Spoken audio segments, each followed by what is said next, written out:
This is episode 37 of the Women in Depth podcast. The information found in this podcast is not a substitute for help from a licensed mental health professional.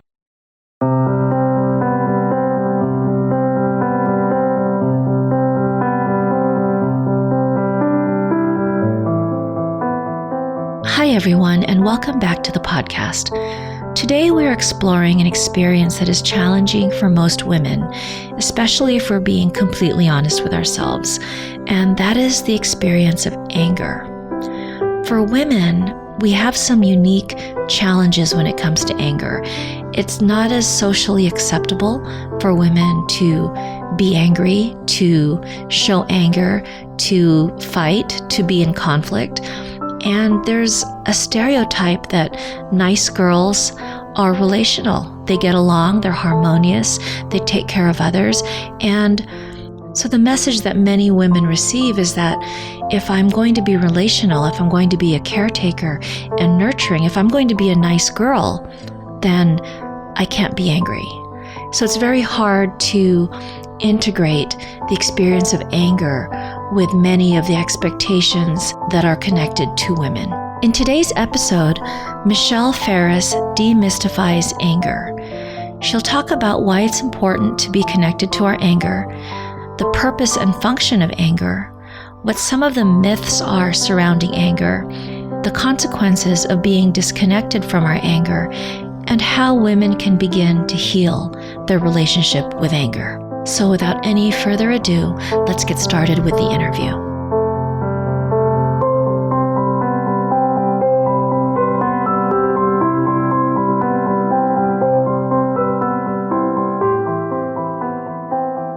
Hi, and welcome back to the podcast. Today, our guest is Michelle Farris. Michelle Farris is a licensed marriage and family therapist in San Jose, California. She became a therapist after realizing the power of her own personal growth. Michelle teaches others how to be more authentic in relationships by healing their anger and codependency. It's the power of accountability and unconditional support that helps us let go of the past and heal. Hi, Michelle, and welcome to the podcast. Oh, hi, Lourdes. Thank you so much for having me. Oh, I'm honored and excited because I feel like the topic of women and anger is so important, so misunderstood, and there's just not a lot of meaningful dialogue about it. Mm-hmm. Oh, I totally agree. It's usually about the men. Absolutely. Yeah. There's not permission for women to even really have that quality, you know? Yes. So, Michelle, could you share a little bit more about yourself and the work that you do? Sure. Well, I'm a therapist and I'm in recovery. I have been in Overeaters Anonymous and Al-Anon for many years. And that's a huge part of why I love being a therapist, honestly, because I get it. I know what it's like to feel unhappy with where your life is going and how, you really can learn the tools to change it. I think that's incredible, your own healing journey that you are still involved in. I think that says so much about this process of healing, because I think for many, it's a surprise that, I've been coming to therapy 2 months. When will I be better? And it's really an ongoing process, I think, regardless of whatever it is that you're struggling with or trying to heal from. Yeah, and absolutely. It's not 2 months, 2 years. It's a lifetime process. And I think, that's why I love 12-step programs, is because it augments therapy so well to give people the tools to change their life and give them the additional support, because 1 hour a week, though can be transformative, is often not enough for people to make significant change. I don't talk to a lot of therapists who speak so positively of 12-step programs. And so I love that. Interesting. So I love that you're able to bring that into this conversation. Yeah. Well, and you know what? I know that some people don't like 12-step and there can be a lot of myths around it, but it can be any other form of support. It can be a church group. It can be a women's group, anything where your healing and your growth is supported outside of therapy, because I think that's what really makes the difference. Yeah, it's definitely very difficult to do it by yourself. Absolutely. Michelle, your focus is, working with individuals and couples, and more specifically around issues of anger and codependency. Can you share how share how you were drawn into this work, or what compels you to do this work? Sure. One of my first internships was for an agency that did domestic violence anger management classes, and initially I just did it because it was a job. I got paid. I didn't really understand it, but as I started going through it, I realized that, I grew up with someone who raged. So I made the decision very early on never to be angry. And I think a lot of women do that. And so when I started realizing that in my own growth, I thought, wow, I really got to change this, because not having my anger was not working. And so that kind of gave me the impetus to start to look at, how can we heal our anger? Because I'm sick and tired of avoiding it. It clearly doesn't work. And even if you feel like you're avoiding it, you're not. I mean, it's showing up in other ways. That's right. That's right. Yeah, I see so much of that too with my clients, just this this wanting to avoid conflict or upset anyone, or to create any type of discomfort. Mm-hmm. Mm-hmm. Yeah. Yeah. So just 'cause I want to give our listeners a sense of the words that we're using and what they mean, because not everyone is aware of some of the languaging. Can you share what codependency is and what it means and what the relationship is to anger? Yes. So I define codependency as how it's a focus on others at your own expense. So a codependent, if they have a struggle with this, they're focusing not on themselves. They're focusing on, how can I help other people? How can I fix or change other people? Whether it's someone whose has an addiction, someone who has an anger problem. It's really at the core about control and about feeling like you're not enough, so that you have to take care of other people at your own expense. There's no balance. There's no moderation in that. It's a sneaky experience too, isn't it? Right. Yeah. Right. Yeah, because, a lot of people don't relate to the caretaking part of it. So they might relate to putting their needs last. Like a lot of men come to me who are codependent. They don't think they're codependent, but because they don't relate to the caretaking piece, but they relate to, I want to fix women, I want to help them. It just looks a little different. But yeah, codependency is just a tree of all kinds of symptoms. That's why it's really hard to narrow down. And some people may not realize they have a few symptoms that are really impacting them. And I think, your question about how it ties into anger is, the codependent is famous for people pleasing and, anything to be liked. And in order to do that, they're not going to speak up and tell their truth. They're going to say, nope, everything's fine. Let me help you. Let it be about you, because that's where they stay safe. But then the anger, of course, is underneath that, because eventually you get sick and tired of doing that and it leaks out. So there's a correlation between people pleasing, codependency, anger, and inauthenticity. Absolutely. And I think a lot of women they may not relate to anger, but they could relate to resentment. Yeah, I can see that. So I feel like you've touched on this, but maybe if you can go into this a little deeper, Michelle. Why does it matter? Why is it so important for women to learn more about anger and to begin to experience it differently? Mm-hmm. Well, without anger, our relationships are going to be stunted, because anger tells us that something isn't right within us, in our relationships. Anger really signals us to pay attention. And if we don't have that ability to say, hey, ouch, that hurts, or that really bothers me, then we're not going to be authentic in relationship. We're going to go to the codependent side and be more people-pleasing. So it's like this way of viewing anger as a messenger that has really meaningful, important information for us, and we get into this place where we are so uncomfortable with anger, or we think it's a bad thing, that we just dismiss it outright. Right. And especially women, because we're raised from a very early time of don't be angry. It's not ladylike. It's, there's so much negative message established with girls growing up, whereas men don't necessarily get the same message. Men can be angry and they can be perceived as powerful and ruthless, but we're perceived as mean and difficult. Yeah, I'm thinking of that, that old poem or rhyme, and it goes like sugar and spice and all things nice, right? That's supposed to be right. Girls. That's right. Right. Yeah.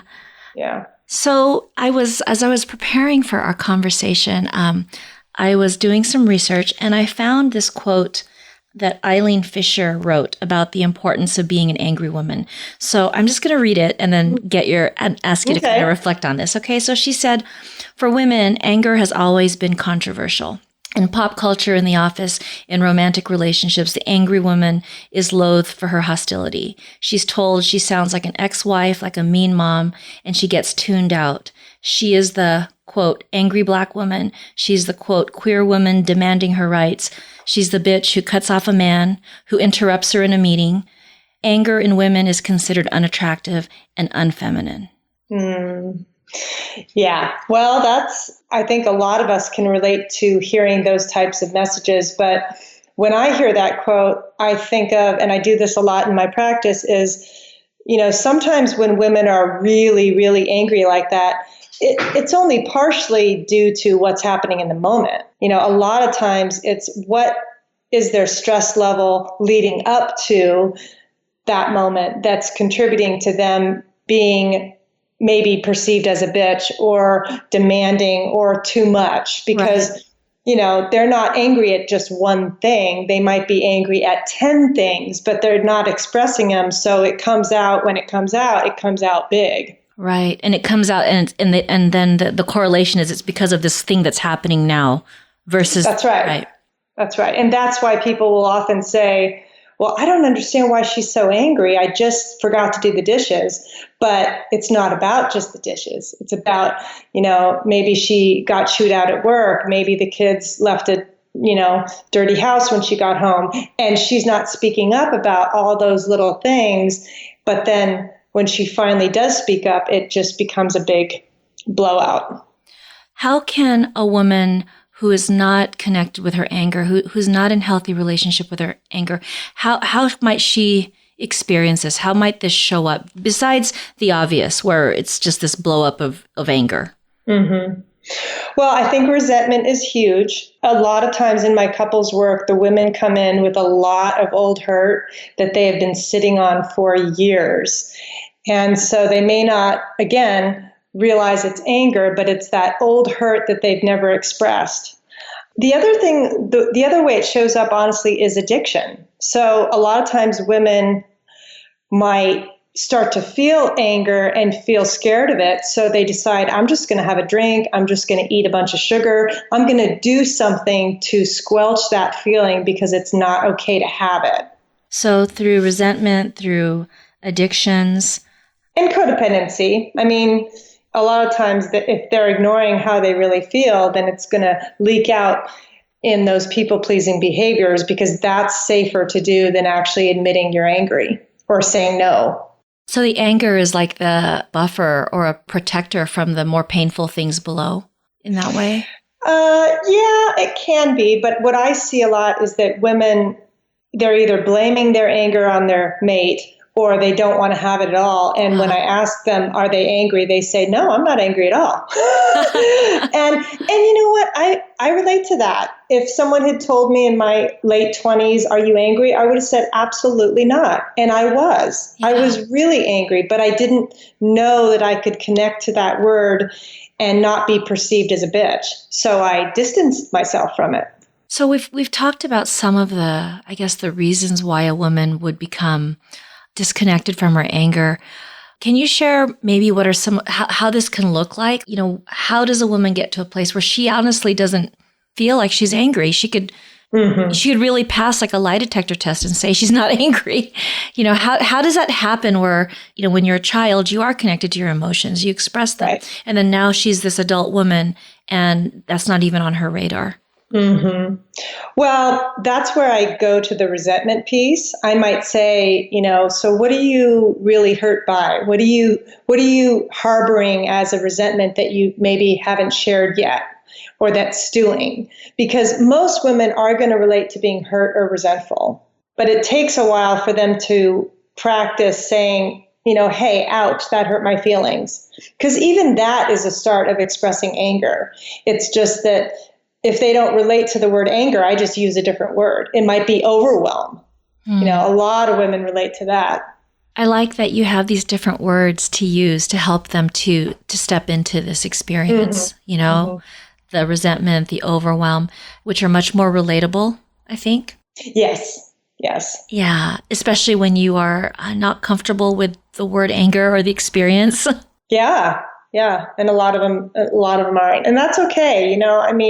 I couldn't make myself see my own anger in my late 20s, but by the time I was in my mid 30s, I realized, oh yeah, I'm angry.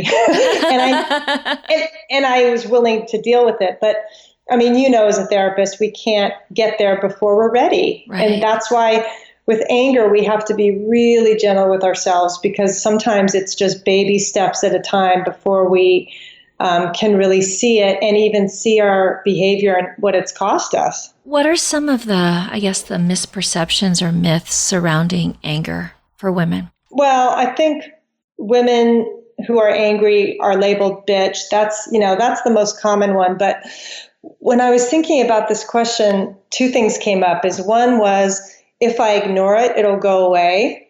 I think that's a real myth that people are just assuming that if they just don't speak about it, I don't have to deal with it.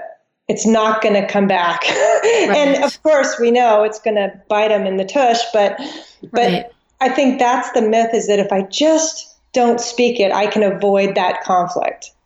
My relationship is actually going to do better without my speaking up. And the opposite, of course, is true, because once we deny our anger, we start to feel invisible, because our needs don't matter anymore because we're not speaking up about it.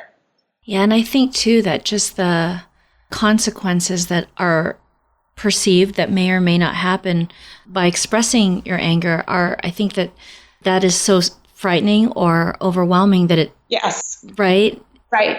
And that's where the codependency piece comes in, because if you have a fear, like I did, my fear was, if I get angry, they're going to leave, or they're not going to like me anymore. And that was the impetus for me to keep shoving it down. But after a while, you realize, what, this isn't working. And I've got to be honest, because I want my relationships to be fulfilling. And, I think that tie between people pleasing and anger is so ingrained with women. Right. So if you're a woman who can say, I'm a people pleaser, you're also probably an angry woman. Yes, if you're not taking care of yourself, absolutely. Absolutely, yeah. Mm-hmm. So can you share a little bit about, how you work with women who are maybe disconnected from their anger and help them to get to a better place? Yeah, a lot of times I'll ask them what anger looked like in their home.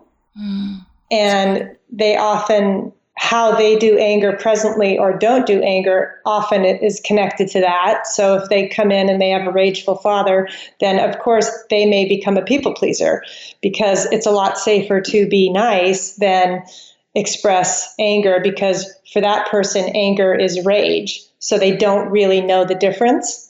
And looking at beliefs around anger, let's demystify it. It doesn't have to be taboo anymore. It can just be an emotion you're having. So sometimes that takes a while to shift. And to just, sometimes when I have people coming in for anger, they'll come back and they'll report, oh, I blew it. And I say, you know what, you could have done it differently, but that's how we learn.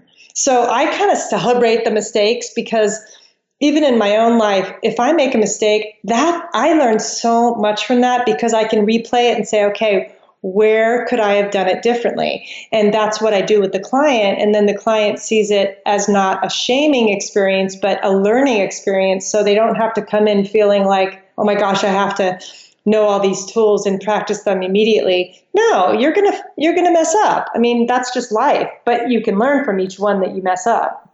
And for women who are wanting to understand and experience their anger differently, you mentioned earlier about the accountability piece. What's the connection between that and anger? So usually when someone's angry, whether they know it or not, I love how you say that. That's right. Well, and sometimes they really don't. Yeah. But usually their focus is blaming the other person. So if only they would change, I would feel better.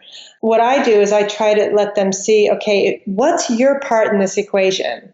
Because if she can figure that out, that's going to increase her empathy towards the other person. That's going to make the conflict more doable, because her powerful piece is finding what she did in the situation to contribute to it. And that's why I love accountability, because we all have power over what we say and do, even though certainly that takes practice and effort. But if I know, okay, I could have said that differently, or I need to watch my tone, that, I can contribute a lot if I can start to become aware of that. You just reminded me of a quote that one of my professors said, and it was, I'm going to butcher it, but it goes something like this, that we have less control than we'd like, but more power than we know. Oh, I love that. That's so true. Yeah, and I just was thinking about that with what you're describing, and how you mentioned, like, with the people pleasing and the codependency, there's really, and it's surprising to many people, but there's a lot of control stuff going on with that. Yes. Right?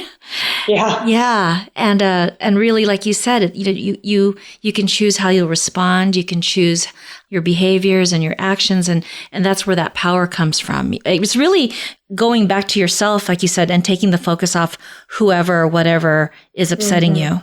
Right.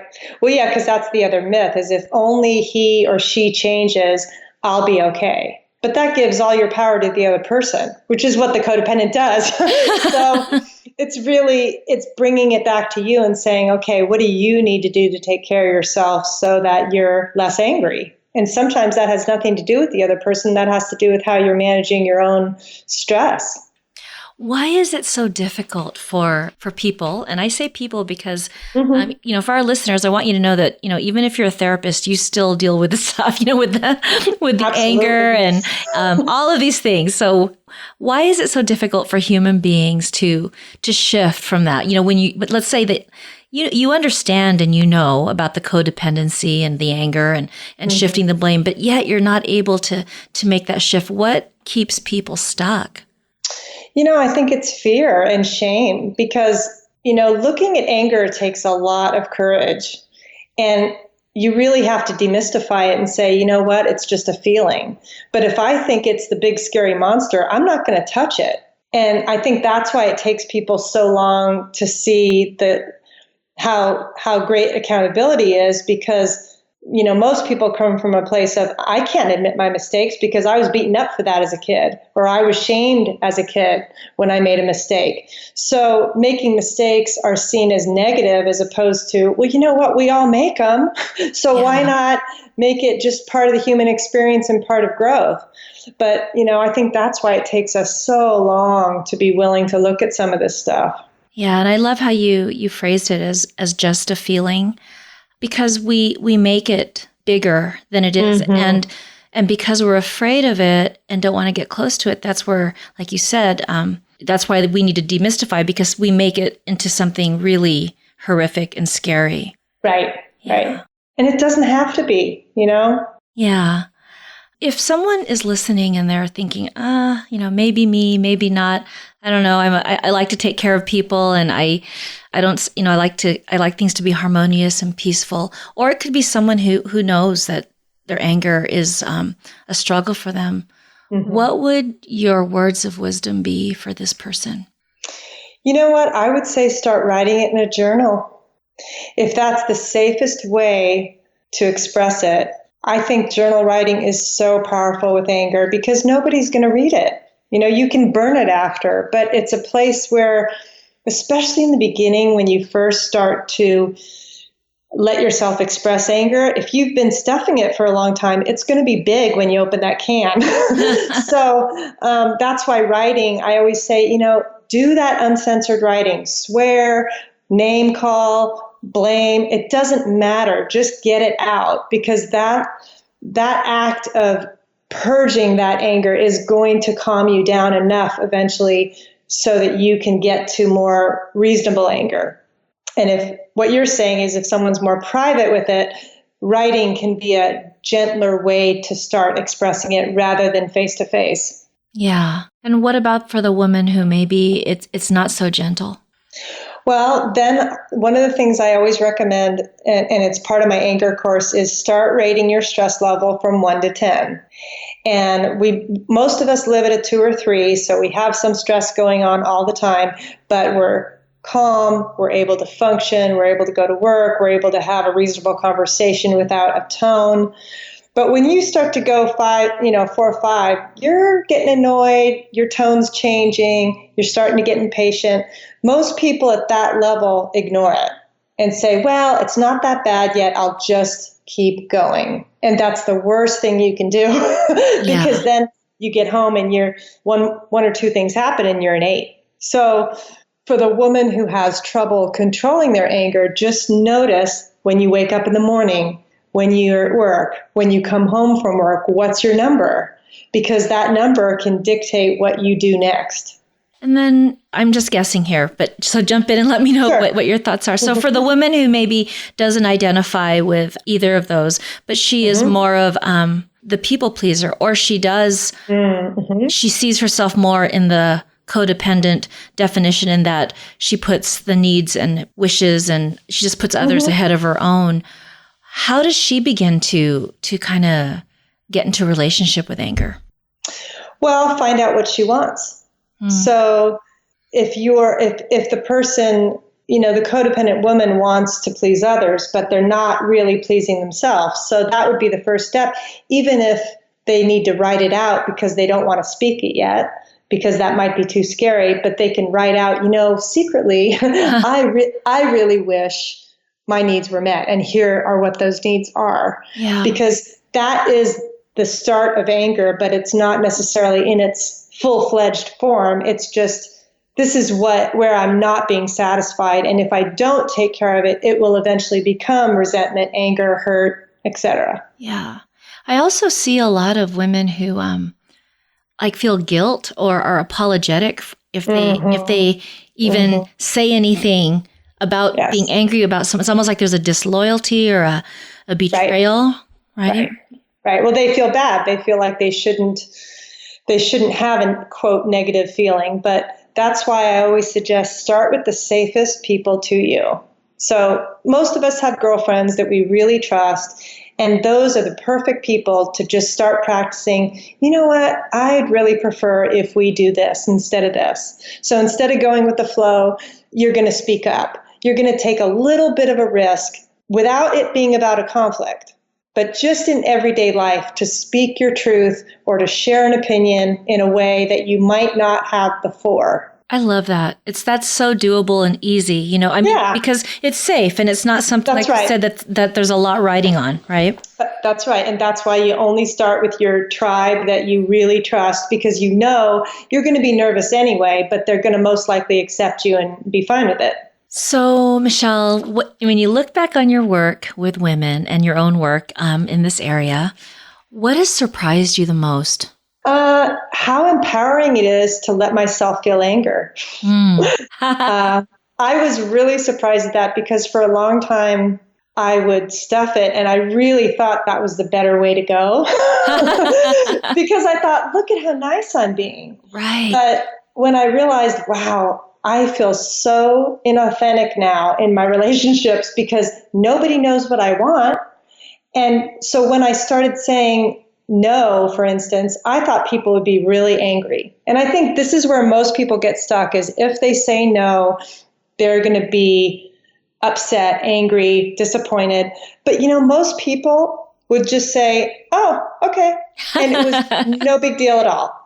And that really shocked me. Like, holy cow, I've been like stewing about this for years, and all it took is for me to say no. Yeah. Wow. So it's really, it's very empowering to just say, I disagree. Yeah. Or that doesn't work for me. I can't volunteer at church this week because I'm spent, Mm-hmm. And eventually you get to the point where you say no and you don't even have to give a reason. But that's usually advanced. In the beginning, people, especially with codependency, feel like they need to over-explain it because they feel guilty. So, and that's okay. There's a progression in how you do it. And I think too that, one of the things that I talk to my clients about with this is how when you're not saying no and you're not sharing how you really feel, your relationship is actually not even the relationship you think it is, because the person you're with doesn't even know you. Right. And sometimes things will happen where they will, begin to share things, whether it's something that's important to them or something they're upset about. And the other person is just like totally floored or surprised because they had no idea. Yeah. Yeah. That's such an important point. I totally agree with what you're saying. So you said the feeling of empowerment, that was something that really surprised you. So that was definitely a gift of this experience. What would you say are the gifts of anger for women if they are able to learn to work with anger and to utilize their anger in a healthy way? Well, because anger signals us that something's wrong, it's that gut check. It's that intuitive feeling, because all of us have had a feeling of, I better not do that. Right. We all but we do it anyway. Oh, and then we learn, right? Yes. We go, oh man, because we don't trust that voice, because it's small, because people don't often talk about it. It's not valued, but it steers us in the right direction, I think, almost every time. And that's so true, from small things to little things. Like, have you ever said yes to something and later on you're like, why did I say yes to that? Yep. It's just, now you're stuck doing something and volunteering or baking cookies, or you know what I mean? It's just, even on things that aren't like a huge deal, but then you couldn't say no because you didn't want to be perceived as whatever and didn't want to upset anyone. And now you are doing something you don't want to do and don't have time for. And I would say that most women or men, for instance, when that happens, they almost always have that sense right away when they're being asked. It's like it's a hesitation, it's a pit in the stomach feeling, whatever it is.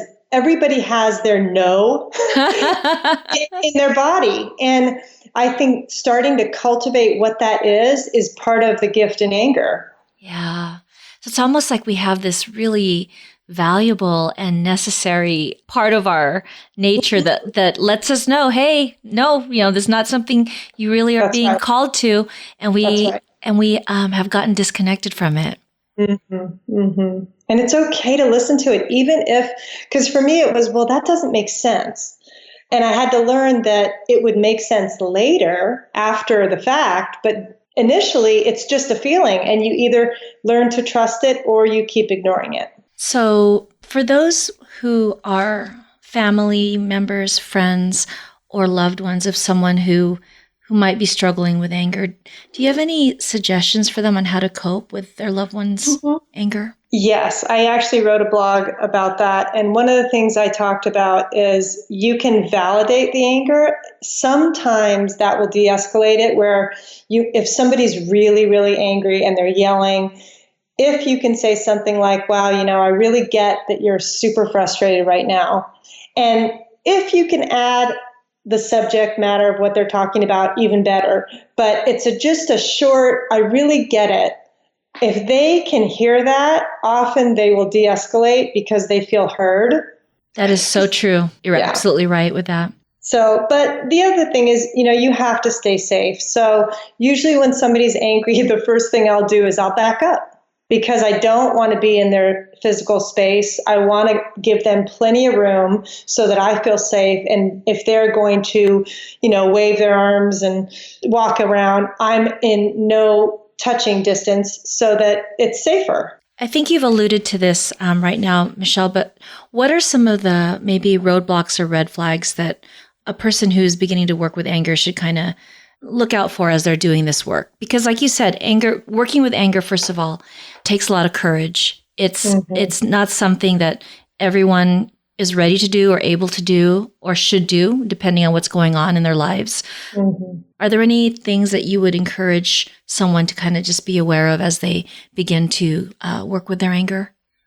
Yeah, pay attention to your body, because your body is storing that emotion. So it's really important to, if you're noticing that a lot is coming up, I always recommend really vigorous exercise, because if you can get it out physically, that's really good, because part of what might be happening is you might start to feel low energy or depressed, because if you're not, you're starting to look at anger, but you're afraid, a lot of emotions can come up. So the more support you have, the better. Michelle, what are some of the books or resources or websites that you recommend to those who are wanting to learn more about anger and begin to work with it? So there's three. So one, Dr. Christian Conti, he's on Facebook. He does wonderful short videos on anger management. I love him. He's very engaging and really talks a lot about how to manage anger and empathy and relationships and how all that plays out. And then the two books I really like, one of them is an oldie. It's called, it'll date me. It's The Dance of Anger. Oh, I love that one. Harriet Lerner, right? Harriet Lerner, yeah. That is such a good book. It is. And I think it's really good for women who feel overextended, because it talks about the not achiever, I forget what the term is, but it's the overfunctioner and the underfunctioner. And they attract each other. And in relationship, of course, it leads to a lot of anger on both sides. But that's a really good book. And the other book is called The Anger Diet by Brenda Shoshana. Oh, that sounds really good. Yeah, that's a really, she talks a lot about the different forms of anger. There's like 20 different forms. She talks about like martyrdom, resentment. Really interesting stuff. Words that you would relate to more if anger isn't the word for you. That sounds like a great book. I'm going to check that one out too. Great. Good one. And Michelle, what's the best way for our listeners to get in touch with you, learn more about you, or possibly work with you? So my website is counselingrecovery.com, and I have a blog that I write. I also created an online course for anger called Taming Your Anger. And that's been really helpful for people who, may be out of state or aren't really ready for therapy, but they really need the tools to communicate better and handle their anger. So that's another thing I have on my website. And we will definitely put links to all the resources you mentioned, Michelle, so that listeners, if they're interested, can take advantage of that. Great. And thank you so much for coming onto the podcast today and having this needed and important conversation, because I see this with so many women, and I don't mean just clients in therapy, but women in general really struggle with anger. So anyone's listening, don't feel alone. That's right. Part of it is, I think, one of the struggles that comes with being a woman. And I'm not saying that all women experience this, but I do feel that it's something that most women can relate to. Mm-hmm. Yeah. And you're not bad for feeling angry. It is absolutely human and normal. So thank you so much, Michelle, and look forward to talking to you again soon. Oh, thanks so much, Lourdes. Take care. You too.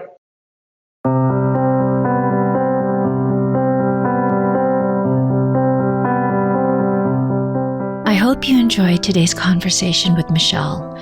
Some of the things that stood out for me are what the relationship is between codependency and anger, and how codependency is connected to the need to be in control and not feeling like you are enough. Another aspect that stood out for me are some of the consequences of being disconnected from our anger, and that these can include stunted relationships, becoming invisible, and becoming disconnected from our intuition. I also found it helpful when Michelle described that one of the ways that women can begin to discover their anger is to ask themselves, where are you feeling resentful or overwhelmed? And that many times for women, anger is dressed up as resentment or overwhelm. I also found it really helpful when Michelle shared the question of, what did anger look like in your home? And that experience of anger in your childhood offers a lot of clues as to how you do anger now. For show notes to today's episode, the resources mentioned, and Michelle's free ebook, 10 Tips for Transforming Anger into Loving Connection, please visit www.lourdesviado.com/Women in Depth. And if you're interested in going a bit deeper and finding out what the fear is beneath your anger, I invite you to go to my website and sign up for the Hello Fear exercise. This is a free exercise that I created, and it's designed to gently and simply begin to lead you through your experience of fear, to help you understand your fear, and to create a new relationship with it. Again, thank you so much for listening, and see you next time.